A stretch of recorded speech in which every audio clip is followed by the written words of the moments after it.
Now! Sophie. Just left. Split the difference. Inhale. No one's gonna hurt you. Sophie, he's got a knife! I just left. Up. Split the difference and fire. Fire! Sophie! Sophie, he's getting closer to you. It's fine. He's coming towards you. Fire! Now! Just right! Fire! Over connection. Sophie! Up! Left! Fire! Hello everyone. Back at Chanel Story Friends. This time we will tell you about a film that is a mystery drama genre. This film is called Seeforme, which will be released in 2021.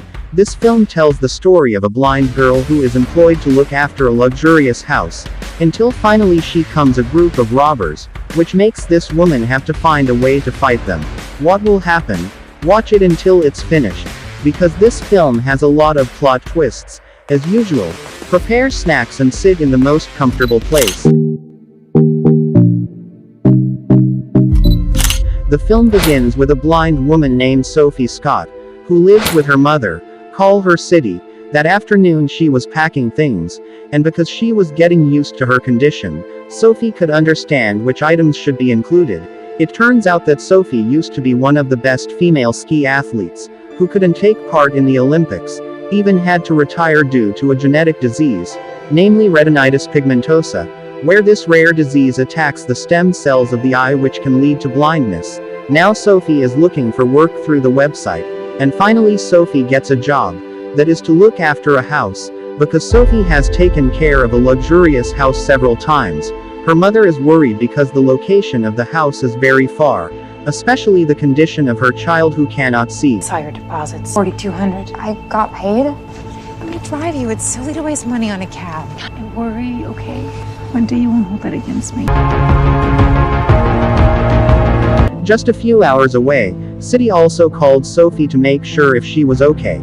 And City also sent an email link to an application, which might be very useful for Sophie. After traveling quite a distance for hours by taxi, Sophie finally arrived in a luxurious house in the middle of a forest. The house belongs to a widow named Deborah. She is going on vacation, and hires Sophie's services to look after the house and take care of her pet cat, Archie. After Deborah left, Sophie immediately made a video call her friend named Cam, to be shown the layout of the very spacious house. There is a kitchen, living room, greenhouse, food storage, and bottles of wine, and many more. It turns out that so far Sophie has been able to save quite a lot, because she always takes items in luxury homes, which he has guarded so far with the help of cams who find out the price of these items. For example, there is a bottle of wine that costs $4.500, but now Cam has stopped doing it, and doesn't want to help Sophie anymore. They had time to argue, and finally the phone was disconnected by Sophie. It's $4,500. Perfect. Still petty. You think being blind is going to save you? Are you putting it back or not? Don't worry, I can't do it without you. Shortly after, Deborah called to remind Sophie to feed Archie, and turned on the home security alarm system with the code 74267. Download the application that her mother had told her about, namely the Seeforme application. This application is specifically for blind people, where Sophie can call a digital assistant, which will help her when she is in trouble. But because the first assistant instead suggested that she go to the neighbors, Sophie tried to box in other assistants, and connect him to a gamer named Kelly. Just for information, Sophie is a very stubborn person, and even though he is blind, but doesn't want to be pitied, like not wanting to be accompanied by his mother, or calling the police when Sophie locks up outside the house like at this time. Kelly finally asked Sophie to go around the house looking for other doors or windows that could be opened. Kelly finally saw a sliding door, and after shaking several times the door was successfully opened, but the security system sounded, which made Sophie quite panicked, and immediately looked for a location the alarm to turn off. So this could work. So 2 hands for this, so can you put your phone on the ground? Random.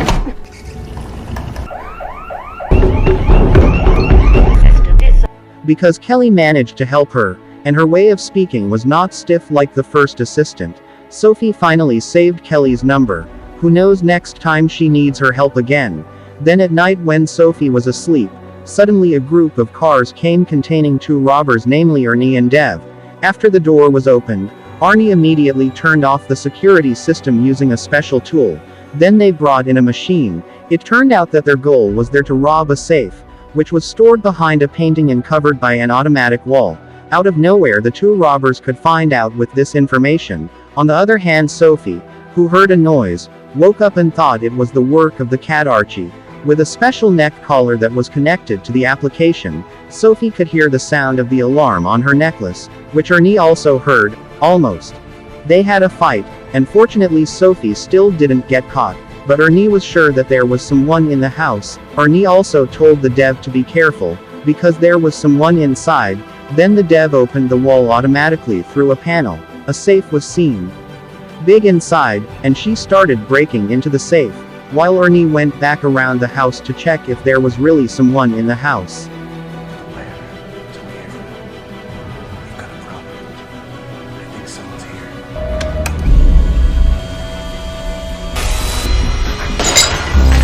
Luckily Sophie still managed to escape and hide in the food warehouse. At that time she immediately called 911, and reported that two intruders had entered the house, but unfortunately help could not come immediately, because the location of the house was very, very far away. After that Sophie called Cam, but because she didn't pick up she finally called Kelly back. Instead of having to hide and sooner or later be found out, Sophie was determined to leave the house. Every time she approached a corner, Kelly asked Sophie to direct her cell phone to the room in front, to monitor the situation. One guy in the foyer past the door our wall. Lock the door! While Sophie was still hiding, she heard Ernie calling someone, where the person was their boss named Rico, who gave orders. Heard people in the house. Rico ordered Ernie to catch him immediately. Hearing that, Sophie hurriedly went to the front door, and suddenly, Sophie, wait! It turns out that there is still one other group, namely Otis, who immediately arrests Sophie. After that, Ernie also checks Sophie's cell phone, and reports to Rico if Sophie calls 911. 12 minutes ago, according to Ernie's calculations, the police will come in about 7 minutes, and that would be a problem for them, of course, until finally Sophie admitted that she was blind, and Rico was able to check her profile with Sophie's full name, which she was declared blind, and they felt safe because her face was unknown. Then Rico ordered 3 of his men to leave immediately, because the police will come, and for a while they will leave $7 million in the safe. Listening to the words $7 million, suddenly Sophie said, Still be here. You wanna kiss 7 million goodbye? Alright, pack it up. Make it spotless. Taillights in 2. What choice do we fucking have? Cops will be there. I can do it. I want an equal share.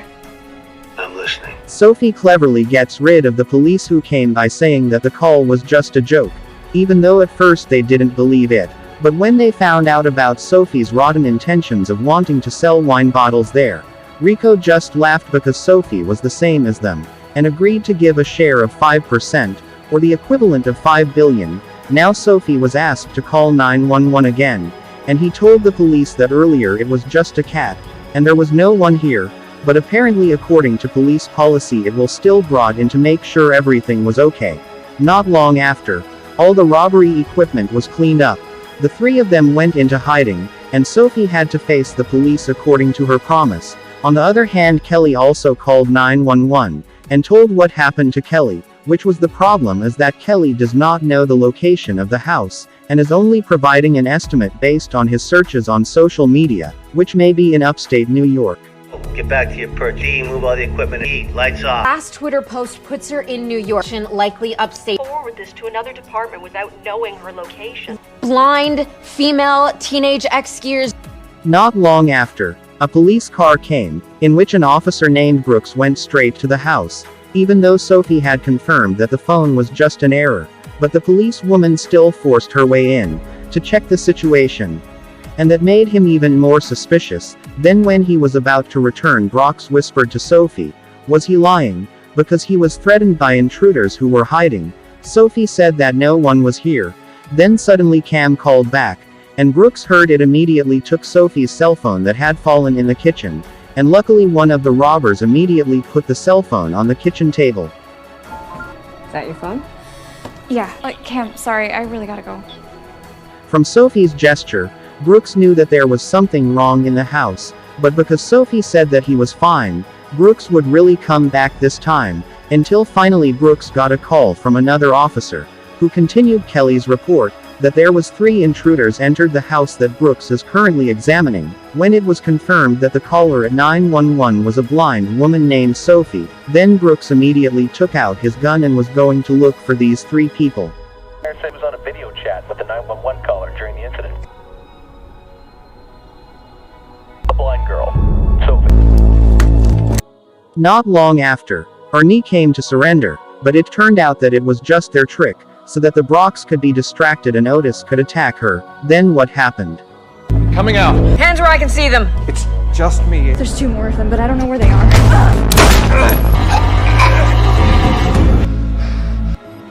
From those who initially wanted to rob without any victims, they were finally forced to kill a policeman. The weakest Dev among them panicked, because there shouldn't have been any casualties in the robbery. After Dev was calmed down, he was asked to return to drilling the safe, because it was estimated that in a few minutes police reinforcements would arrive. Meanwhile, Sophie made a video call to Kelly. She tried to run away looking for a way out, and fortunately had time to take the Brooks police gun. Not long after, Sophie immediately left through the back door and started running through the snowy forest, but Kelly tried to calm Sophie, because there was no way Kelly could escape in the forest with cold weather and very dark. Lots of dangerous terrain, and sooner or later she would have been caught by a group of robbers. Therefore, Kelly had a better idea, namely by killing all the robbers, and Kelly will help direct it. Got a gun? Be a sitting duck out there. Sophie, listen to me. Sophie, they're gonna kill you. Please listen to me. What should I do? Sophie finally returned to the house. He entered through the greenhouse, but unfortunately he fell, and the gun also fell. Arnie, who heard Sophie's screams, immediately took a knife and looked for her, while Otis with his axe was still looking for Sophie outside the house. Not long after, Arnie entered the glass house, and when her position was within reach of Sophie, Kelly ordered to shoot. According to Kelly's instructions, Sophie was asked to shoot. When Arnie got closer, what happened? Now! Sophie, Just left. Split the difference. no one's gonna hurt you. Sophie, he's got a knife. I just left. Up. Split the difference in fire. Fire! Sophie! Sophie, he's getting closer to you. It's fine. He's coming towards you. Fire! Now! Hearing the shot, Otis ran quickly into the house, while Dev didn't hear it, because of the noise from the drill. Sophie's battery had 20% left, and it was impossible for her to charge the battery in its current state. When Otis saw Arnie's corpse in the glass house, he immediately looked for Sophie in the aisle of the warehouse, but it turned out that Otis was deliberately framed. Sophie came out of the wine cellar and shot Otis, but missed his vitals. In a panic, suddenly the connection was cut off, which made Kelly unable to give directions. Otis immediately attacked Sophie using his axe in the shed, until finally the signal came back, and finally. Just right, fire! Clear connection. Sophie! Up, left, fire! 2 robbers were killed. Then Sophie was asked to take Otis' cell phone and regulate her breathing. The battery had 10% left, and because Dev was still busy opening the safe, for a while Sophie hid there until the police came. They talked to each other, and Kelly told her that himself turns out to be a military member who is being sent home due to an error. Then Sophie tells that she had worked with robbers to get the police to leave the house, and Sophie was promised a share of the robbery money. Sophie also felt very guilty, because indirectly she was the one who causing the Brooks police to die. Shortly thereafter, Dev, who had finished opening the safe, contacted his 2 friends via radio, because there was no answer. Dev thought his 2 friends were still looking for Sophie. He contacted Rico and told him that the safe would open in 2 minutes. Guys? Just get it done. In another scene, instead of having to wait for the police, Sophie prefers to kill Dev so that the situation is completely safe. Now the battery is 5% left, and Kelly continues to direct Sophie to slowly approach Dev, who is still backing him. Then when the gun is fired, it turns out a shot it misses. Dev begs not to be killed, and Sophie, who knows that Dev is the kindest among the others, becomes hesitant to kill him, until Sophie's cell phone finally dies. Sophie, shoot him. You've got him. Sophie, I'm gonna lose you. You need to fire. He's right. Fire! Jesus, don't! Just let me go! Sophie! Sophie! Shit! Sophie forces Dev not to move until the police come there. but Dev tries to negotiate by taking a small share of the money, and the rest is all for Sophie. Dev, who is really a nerd and doesn't want to fight, will run away, but Sophie thinks he is moving against her, because constantly pointed at the gun and afraid of being shot. Dev is forced to take another Brooks gun. Then what happens? You can have the rest. Stop! I'm just gonna get down. I'm gonna move. Right here. Not long after, Rico called Dev, and asked if everything was finished, and Sophie bravely answered yes, it was finished. Rico, who had already got there, immediately went in to check the situation. After seeing the money still in the safe, he immediately closed the wall automatically and called 911. Rico cleverly said that if there were many corpses in his house, and with that report Rico would definitely be considered a victim, while Sophie would be the perpetrator of the murder because of course there were many fingerprints everywhere. Then Rico called Sophie to come, because all the rations of 3 of his men could be taken by Sophie, which of course was just a trick. While putting up his painting again, Rico also told who he really was. Some of you must have guessed that Rico was Deborah's ex-husband. All the money was kept secretly by Rico without the knowledge of his ex-wife, where the money was the result of theft.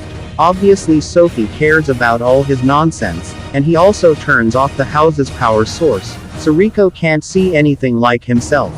You were not a witness. You were my partner. You're caught or not? You earned it. Sophie. Why do you think all this cash isn't in a bank? Carrying a gun, Rico kept looking for Sophie throughout the house, because Sophie couldn't move in the kitchen. She threw a glass to distract Rico, but unfortunately when Sophie ran, her leg was shot. Sophie forced herself to crawl into the house glass, and cleverly took Ernie's cell phone, right when Rico came in there. Sophie also used the Google Voice Assistant feature and said call back, and Ernie's cell phone immediately called Rico automatically, and with hearing abilities that were much more sensitive than other people. People in general, Sophie can find out where Rico is, until finally.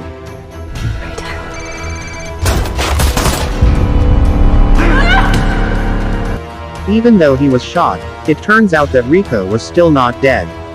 Sophie was immediately strangled, but fortunately there was a wine bottle next to them, which Sophie immediately used to hit Rico many times until he died.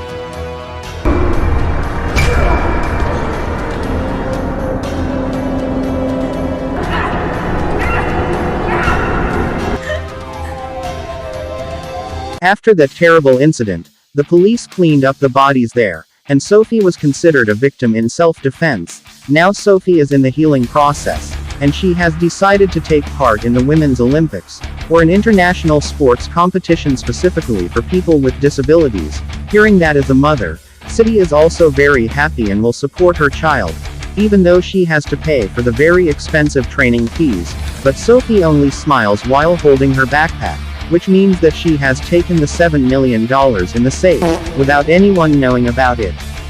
Paralympics back. I should be able to walk in a week, so